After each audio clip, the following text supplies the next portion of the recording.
Everyone ఈ రోజు ఎంతో టేస్టీగా ఈవినింగ్ స్నాక్స్కి అయితే ఆనియన్స్ పకోడీ అయితే వేసుకోవచ్చండి. మనం కరకరలాడుతూ ఉండేది ఒకటి ఉంటుంది, గట్టిగా ఉండి గట్టి పకోడీ, అండ్ మెత్తగా చక్కగా పెద్ద పెద్ద పీసుల్లాగా ఒకటి ఉంటుందండి. ఇది బాగుంటుంది, ఇది డిఫరెంట్గా అనమాట. చక్కగా ఆనియన్స్ అయితే పల్చగా చిన్న ముక్కల్లాగా అయితే కట్ చేసేసుకుందాము. చాలా పల్చగా కట్ చేసుకోవాలండి. పల్చగా కట్ చేసుకొని పచ్చిమిర్చి కూడా పల్చగా కట్ చేసేసుకొని ఆనియన్స్ అయితే తీసుకుని 4 ఆనియన్స్ అయితే తీసుకున్నానండి. పెద్ద పెద్దవి 4 తీసుకున్నాను, పల్చగా కట్ చేశాను.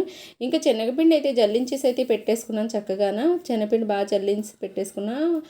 శనగపిండి అయితే వేసి బాగా కొంచెం కొత్తిమీర కూడా యాడ్ చేసి సాల్ట్ తగినంత అయితే యాడ్ చేసి కలిపేసుకుందాం. కొంచెం సోడా కూడా వేయాలండి. అది కొంచెం అంటే స్మూత్గా రావడం కోసం కొంచెం జీలకర్ర కూడా యాడ్ చేశాను. బాగా కలిపేసుకోవాలి. ఇదైతే ఆనియన్స్ అయితే వాటర్ వేయకుండా వేసామంటే ఇది గట్టి పకోడీ అవుతుంది. బట్ నేనైతే వాటర్ వేసి మెత్త పకోడీలాగా వేసాను అనమాట. మెత్తని పకోడీ అంటాం కదా దానిలో. బట్ ఆనియన్స్ లేకుండా ఉట్టిగా వేస్తే ఒక్క ముక్క ఉండే ఆనియన్స్ వస్తే ఉట్ట చిన్న శనగపిండితో అది మెత్తని పకోడీ అవుతుంది. లైట్గా కొంచెం కలర్ కోసం పసుపు అయితే వేసాను అనమాట. చాలా తక్కువ వేసాను కలర్ కోసం. బట్ మసాలాలు కూడా వేసి వేయొచ్చండి. పకోడీ చాలా బాగుంటుంది. మసాలా వేయలేదు. నేనైతే కొంచెం సోడా కూడా యాడ్ చేశాను. సోడా వేయడం వల్ల అయితే మాత్రం చాలా స్మూత్గా వస్తుందన్నమాట. వంట సోడా కొంచెం అయితే 1/2 స్పూన్ అయితే వేసానండి.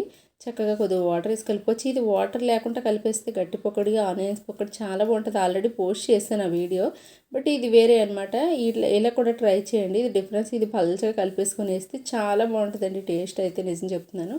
వాటర్ ఎక్కువ వేసుకొని వేస్తే ఇలా టేస్ట్ సూపర్గా ఉంటుంది. ఒకసారి ఎలా అన్నది ట్రై చేయండి. మీరు ట్రై చేసి చక్కగానే వేసుకున్నాక అయితే కామెంట్ చేయండి ఖచ్చితంగా. చాలా ఈజీ. ఈవినింగ్ స్నాక్స్కి అప్పటికప్పుడు అయితే ఎంతో ఈజీగా పిల్లలు ఏదైనా కారంగా తినాలనుకున్నా కానీ, వేడివేడిగా తినాలనుకున్నా కానీ, ఇంకా మనకి రైనీ సీజన్ స్టార్ట్ అయిపోతుంది. స్నాక్స్కి ఎప్పుడు చూసినా వేడివేడిగా ఈవినింగ్ స్నాక్సే తినాలనిపిస్తూ ఉంటుంది కదా. ఇంక ఈవినింగ్ స్నాక్స్గా అయితే ఇది పకోడీ చక్కగా 2 రోజులకు ఒకసారి వేసుకుంటే వర్షం వచ్చినట్టు భలే ఉంటుందండి. మిరపకాయ బజ్జీలు అండ్ వర్షం వచ్చినప్పుడు చక్కగా పకోడీ ఇలాంటివి అయితే ఛాయ్ టీ తాగాలనిపిస్తుంది మనకి. బాగా వర్షం వచ్చినప్పుడు చల్లగా ఉన్నప్పుడు క్లైమేట్ ఇలాంటివి. ఇంకా రెయిన్ సీజన్ వచ్చేస్తుంది కాబట్టి ఇంకా చూసారా అలా కూడా వేసేసుకోవచ్చు అనమాట. ఆయిల్ అయితే బాగా మరిగాక చక్కగా ఇలా పెద్ద పెద్దగా వేసానండి. నేనైతే కొంచెం గారెలు వడలు వచ్చినట్టు చక్కగా ఇలా పెద్ద పెద్దగా వేసాను. విడివిడిగా వేయలేదు, కొంచెం పలసగా కలిపి అనమాట. తినడానికి బాగుంటాయి అని చెప్పేసి ఇలా వేసాను. స్మూత్గా వచ్చింది, చాలా టేస్టీగా ఉందన్నమాట. ఎప్పుడు గట్టి పకోడీయే కాకుండా అలాగే కాకుండా ఇలా కూడా ఒకసారి ట్రై చేయండి. టేస్ట్ అయితే చాలా బాగుంది అంటున్నాను కదా. ఒకసారి ఇలా ట్రై చేసి మీరు కూడా చూడండి, ఎంత బాగా వచ్చిందో తెలుస్తుంది. అసలు చాలా బాగుందండి. ఇలా ఈ వర్షం కాలంలో అన్నా కానీ ఇలాంటి టైంలో తింటుంటే అబ్బా అనిపిస్తుంది. నచ్చితే ఒక లైక్ చేసి సబ్స్క్రైబ్ చేయండి. కొత్తగా ఎవరైనా మన ఛానల్ అయితే చూసినట్టయితే సబ్స్క్రైబ్ చేయడం అస్సలు మర్చిపోవద్దండి. నేను పెట్టే వీడియోలు అయితే మీకైతే నోటిఫికేషన్ కింద వస్తాయి. సబ్స్క్రైబ్ చేసి ఒక ఛానల్కి అయితే ఒక లైక్ ఇచ్చి కామెంట్ చేయడం అస్సలు మర్చిపోవద్దండి. చూసారా అయిపోయింది. మిగతా పిండి కూడా మిగిలింది కూడా అలాగే యాడ్ చేసేసుకుందాం. చక్కగానే పెద్దగానే యాడ్ చేసి పల్చగా చేసి అంతేనండి. ఎంతో ఈజీగా టేస్టీగా పకోడీ అయితే రెడీ అయిపోయింది.